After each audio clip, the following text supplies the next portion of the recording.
104.5 The Team, your home for New York sports. Joining us on the phone right now from KJR in Seattle, it is Curtis Crabtree. He is the insider who is going to help us make some sense of yesterday's game. Giants play tough. Seattle plays tougher. Is this a day and age, Curtis, when we look at Seattle, and I picked them to win the Super Bowl, where there's no more such thing as a perfect team anymore? It's really hard to find one right now. I mean, you look across the league as a whole, and every team has a pretty significant flaw that it doesn't take too long to figure out what it is. So for Seattle, they've got, their own issues, particularly offensively, where they, don't find a way to get the ball in the end zone as often as they probably should at this point in time. Their offensive line isn't great, but they're making do with what they have, and ultimately it comes down to, they're a better team at the end of the year than they are at the start of the year. They find a way to progress as the season goes along. And ultimately, if they're able to make a couple strides forward, they'll be right back in the mix at the end of the year. Curtis, I was that offensive line. Like, I know they've made moves and they've tried to make it better, but is that almost like the front office going, Russell will be fine. He's better on the scramble than anybody else. We can save money there and build up elsewhere. Well, that's a factor of it, I'm sure, but it mainly came down to the fact that all of a sudden when you had all these guys on rookie contracts and making a few $100,000 a year and not anything significant, when you had to start paying Russell Wilson, Richard Sherman, Bobby Wagner, all those guys second contracts with the team, all of a sudden you were going to run out of money somewhere. And while they still have let guys like Brandon Mebane and Bruce Irvin and Byron Maxwell leave over the years, the place that they ended up having to go lightest was on the offensive line.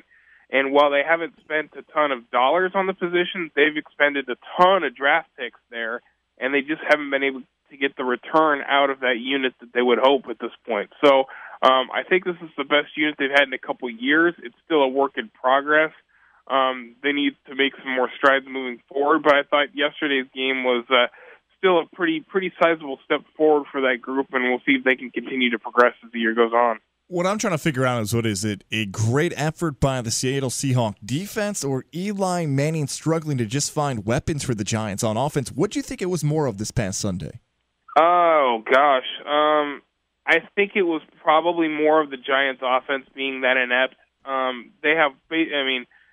haven't watched a ton of Giants football this year, but enough to know that right now with the injuries they have, Evan Ingram's their only offensive weapon worth much of anything at this point in time. And when you have a secondary and, particularly defensive backs that are going to be as capable as they are of handling the receiving core that they were seeing yesterday, and Seattle could just focus, 75% of their attention on the running game to make sure nothing happens there after the nice showing that they'd had a week ago in Denver, it's going to make things really, really hard for the Giants to do much of anything. And, I think after yesterday's game now, I think Seattle's now back tied for the league lead and the fewest points allowed through 7 weeks of the year. So that would be I think they had a run of 4 straight seasons and where they led the league in points allowed, and I think they finished 3rd last year. They always find a way to be right at the top of that standing, and they're right back where they're supposed to be at this point in time.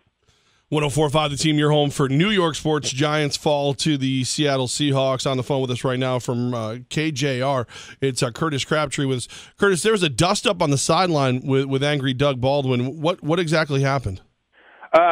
Basically, from what we heard was that Russell Wilson was trying to address the offense, and then Tom Cable had come into the little scrum that they had there and started to try to take over the conversation, and Doug wanted Russell to be able to finish whatever point he had, and he just kind of got a little bit overly excitable about that certain situation, and I really don't think it's much of an issue whatsoever. Baldwin apologized for the little shoves that he had of Tom Cable and all of that, but basically Baldwin was just like trying to deliver a message of the offense that it's on them to figure it out.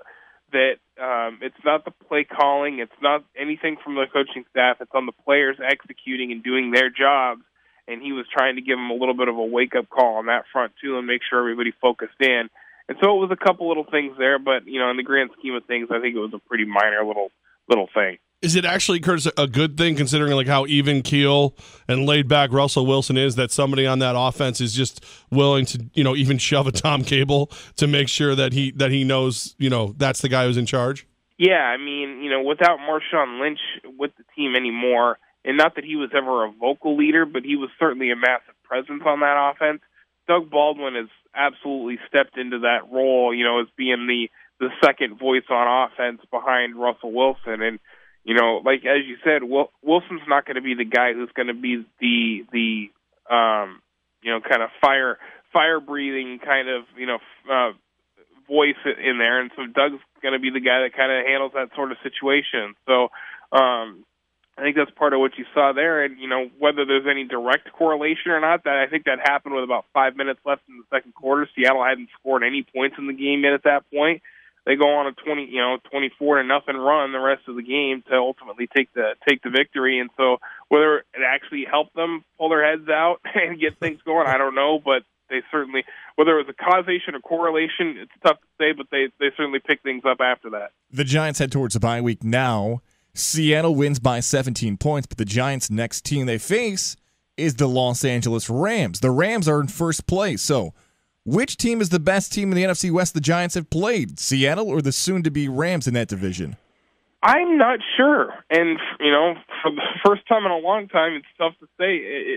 It's been pretty obvious Seattle's been much better than the Rams for the last several years, and so for the Rams to be in this position now shows that they've made some pretty significant strides. And whether that's all down to the coaching staff change, or or if they've just been able to find some better pieces offensively to kind of add around Jared Goff and find a system that's going to cater to him. It's tough to say, but I mean, they have more weapons now offensively than you've seen in a while. Todd Gurley's had a great start to the year. Jared Goff seems to be settling in offensively, and their defense is still very formidable. They've got one of the best defensive lines in the game, and Aaron Donald's still incredible. So, I don't know if I have an answer on which one's better at this point in time. For Seattle to be able to go down there to Los Angeles and get a win, that's going to be a big victory in the grand scheme of things when all's said and done, because tiebreakers and that sort of thing is probably going to come into play with the way these two teams are playing. But, the Rams aren't going anywhere.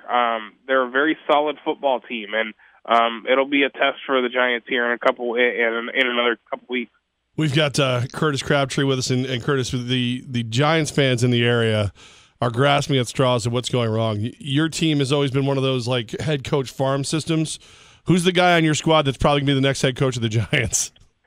I don't think there's an obvious one at this point in time. Gus Bradley and Dan Quinn were both obvious head coaching candidates when it came around. Darrell Bevell, I think, is a good coach. I don't know if he has the same kind of charisma that those guys had when it came to being a head coach sort of candidate. Chris Richard, in the same sort of way, I think has really done nice things with their defense. It's really got them playing, I think, more man-to-man defense and figured out a way to make best use of the personnel they have now.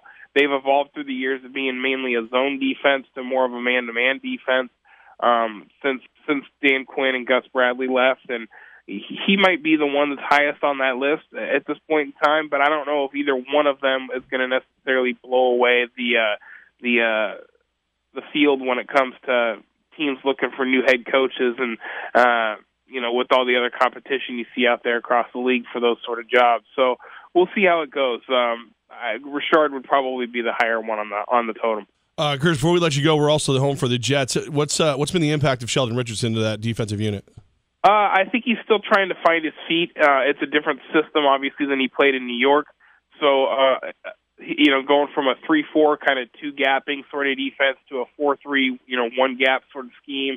And he's obviously a fantastic player and has done some really nice things for him. I don't know if he's quite peaked in this system just yet, but when you have, him lining up alongside Frank Clark and Michael Bennett and Jaron Reed and some of these other people that they have on their defensive line, he doesn't have to carry the mail for them all the time, and he's able to make an impact here and there and he's certainly going to find his footing a little bit more so as the season goes along here. He's been a very solid addition for them at this point in time. Chris, we appreciate you making time for us. Good luck to your Seahawks. Like I said, I picked them to win the Super Bowl, so hopefully they make me look smart.